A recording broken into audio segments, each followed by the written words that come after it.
अनिल यमकर हे माहिती आणि जनसंपर्क संचालनालयाकडे छायाचित्रकार म्हणून कार्यरत होते. कोल्हापूर जिल्ह्यात आलेल्या महापुरापासून ते सर्व महत्त्वाच्या घटनाक्रमांचे शासकीय छायाचित्रकार म्हणून ते सक्रियपणे कार्यरत होते. अनेक दशकांचा कोल्हापूरचा इतिहास त्यांच्या नजरेतून कॅमेराबद्ध झालाय.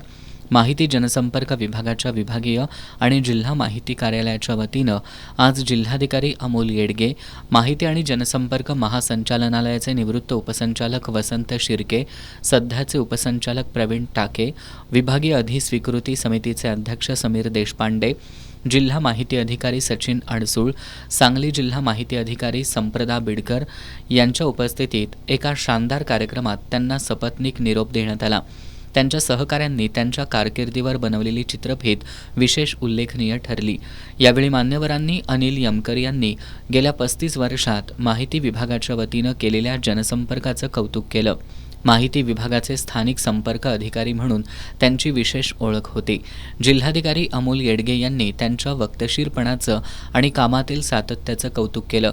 महाराष्ट्राच्या कानाकोपऱ्यातून येणाऱ्या विविध विभागाच्या अधिकारी आणि प्रसारमाध्यमांच्या प्रतिनिधींना यमकरांकडून मिळणाऱ्या प्रतिसादाचा उपसंचालक प्रवीण टाके यांनी विशेष उल्लेख केला. माजी उपसंचालक वसंत शिर्के यांनी त्यांच्या दांडग्या जनसंपर्काचं कौतुक केलं. अन्य मान्यवरांनी देखील यमकर हे माहिती आणि जनसंपर्क विभागाचे स्थानिक ब्रँड अँबॅसेडर झाले होते अशा शब्दात त्यांच्या प्रदीर्घ कारकिर्दीचं कौतुक केलं. या कार्यक्रमाला यमकर यांचे बालमित्र, आप्तेष्ट, कौटुंबिक सदस्य तसंच माध्यम क्षेत्रातील मान्यवर उपस्थित होते.